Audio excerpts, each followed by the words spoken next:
It's Dollar Tree OT. I'm an occupational therapist that will be going into Dollar Tree weekly to look for things to build activities that can be utilized with students and kids, because in our profession, we have to put our money right back into it. So I thought, why not go to Dollar Tree and see what I can put together and share with you guys. Some background information about myself. I have been an occupational therapist for about 4 years now.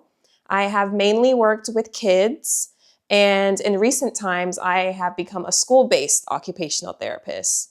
So with school-based occupational therapy, I have had to try to find different tips and tricks to make activities for kids, and I would just love to share them with you guys. Since St. Patrick's Day is the holiday this month, I thought, why not build an activity around that holiday? And this is something that parents, you can do at home with your kids as well. It is not just for us OTs. So I want to show you some things that I picked up from the Dollar Tree that we'll be using today. So I found these like Leprechaun pots that I thought were pretty cool. So I have those. I got some stamps, a 10-piece set of stamps. I found some gold coins, dot label stickers, a foam dry erase block. I also printed this out from a website, and I will attach the link in the description box below, so you'll see what we're going to be doing with that. I also picked up this manuscript tablet from the Dollar Tree. It's not necessary for today's activity, but it is optional, and I'll show you how I use that. And then lastly, you're going to need an Expo marker. I did not pick this up from Dollar Tree. I already had this, but I know Dollar Tree does sell Expo markers and also a permanent marker. So for our first activity that we're going to be creating today, I am using this dot-to-dot rainbow printable that I found online. And I colored in the clouds blue myself, but I thought another great thing that you could do is to get cotton balls from Dollar Tree and to have your students or kids glue them in here for a sensory component of the activity. The Dollar Tree that I went to, unfortunately, was sold out of cotton balls, so I'm not going to be able to show you that today. So I just colored it down here for you. I opened up my package of the 10-piece stampers, so they're all spread out right here. One thing I like to do, I like to take like a blank sheet of paper and just test them out because, you know, they are Dollar Tree material. So just want to make sure that they all work. Each piece is a different design, so that is really cool as well. So I am just testing to make sure that they all work.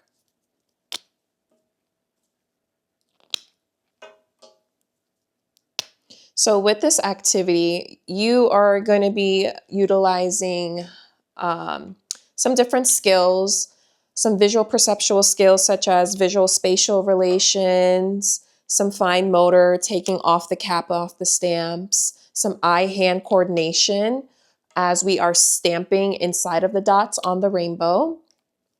We can also include some working memory or recall by not setting aside the stamps, but putting them back in the group and seeing if the student remembers if they use that one or not. So as I just finish up testing, we will get started. So it looks like I got a good pack because they all work. All right. So what I'm going to do, I am going to use a different stamp for each row of the rainbow. What you could also do too, if a student needs visual cues or has a visual impairment, you could go ahead and you could highlight each row of the rainbow a different color. Or I believe where I printed this out, it already comes like that, where each row is a different color. So it is truly up to you. Like I said, I will link the link below in the box so you guys can see what there is to offer.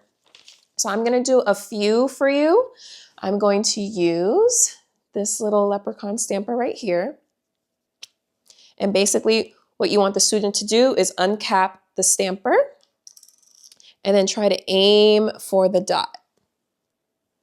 And they're just going to continue using that eye-hand coordination, the fine motor, pressing down. This is also good if you want to teach adequate pencil pressure, because you have to really push down to make sure that the stamp is printed on the paper. So I'm going to stop right here so I can show you. So this is what it's looking like. You could also spread the stampers out like so. So we can get some reaching going on. We can get left reaching, right, forward reaching. We could also put them on the floor, have them go down and pick it up. There is a plethora of ways that we could adapt this activity. So I'm gonna go off camera so I can complete this and show you what the end result looks like. All right, so here is my finished product. I have used a different stamper for each row, and it came out beautiful. So another way that we can set up this activity, especially if we want to build shoulder strength in our students or kids, we could actually tape this to the wall and then have them bend down and pick up a stamper and do it in a vertical plane so we can get that shoulder strength going on. Another thing that is optional, I have this manuscript tablet that I picked up. Another component we could add is handwriting. And my school-based OTs know kids do not like handwriting. But if we find some way to make it fun, then maybe we can get some interest going. So something that I have written down, like some primary colors. So if we want to practice, writing colors or just letter formation, it is, tri-lined with a dash line in the middle. So I really like that. What I did was I went ahead and wrote some colors down. And you could have the student, after they complete each row, go ahead and write the color maybe 3 or 4 times, as many times as it can fit on the writing line. So that is also another thing that we could add in and, just work on numerous skills at one time with one activity. So that was the completion of our first activity. So I will go ahead and introduce the second activity. So for the last activity, we're going to be utilizing the rest of the materials, the pots, the gold coins, the dot-to-dot labels, and the foam dry erase dice. So what I'm going to do first is I'm going to use the yellow dots just because it just reminds me more of gold. And I'm going to label them 1 through 5.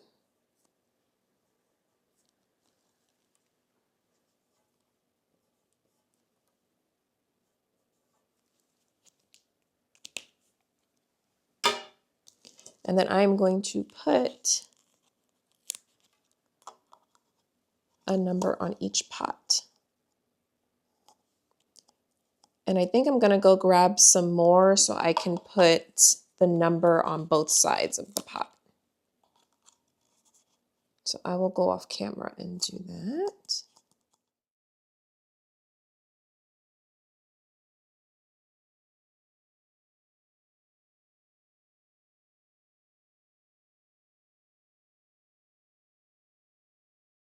All right, so I have labeled both sides of each pot as I am showing you right here.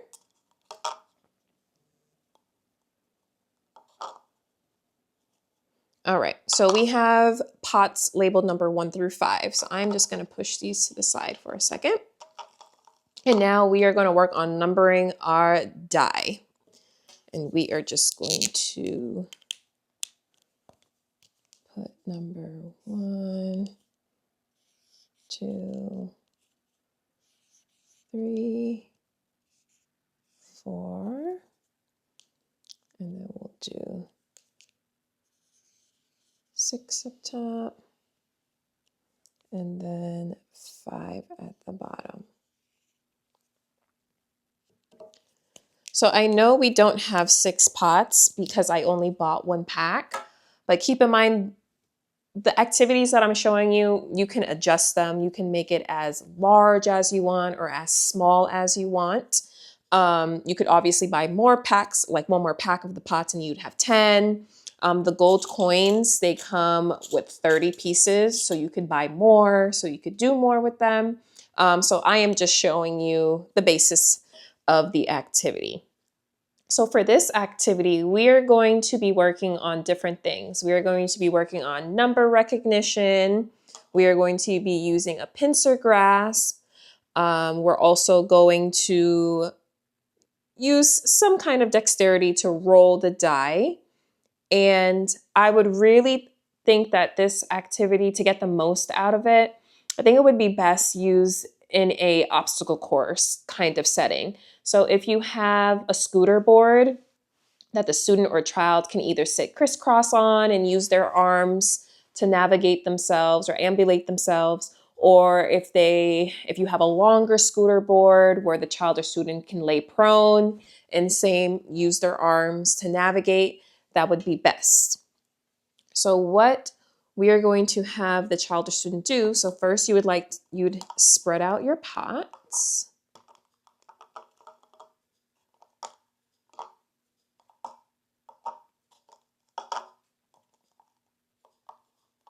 Just try to get you all in camera here. And you don't have to put it in sequential order. You can mess the child up and like do 1, 3, do like 2, 5, 4, something like this. And the child will roll the dice. It landed on number 1. So what they would have to do, sorry, let me spread these out a little bit and let me start over.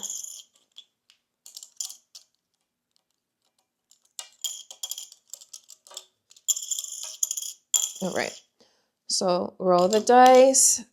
Oh, I got 6. Unfortunately, I don't have 6, so let me roll again. And I keep getting 6, haha. Okay, so it rolled off camera, but it landed on 4.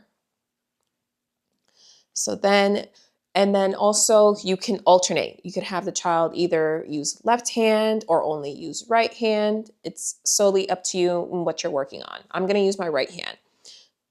Use a pincer grasp and pick up and drop it in. I got 4, so I'm going to drop the 4 coins in my 4 pot, which is right here.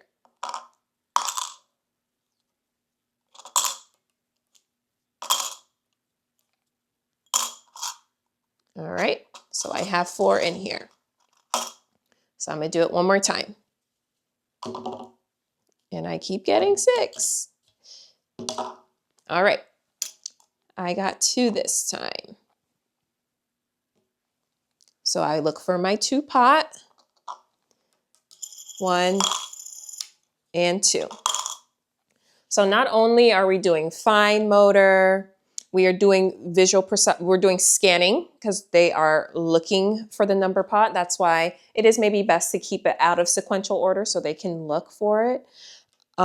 We can also be working on shoulder strength. And if you choose, if you don't have a scooter board or a smaller board, you can also do an obstacle course, have the child maybe jump 3 times, walk around cones, and then have them roll the die, pick up the coins and put it in the pots. So I really love activities like this because you can adapt them and it is really fun. Kids love to manipulate manipulatives, and especially when it correlates with the holiday, you know, the pots and the gold coins. I think that you would see a lot of success and a lot of engagement with this activity.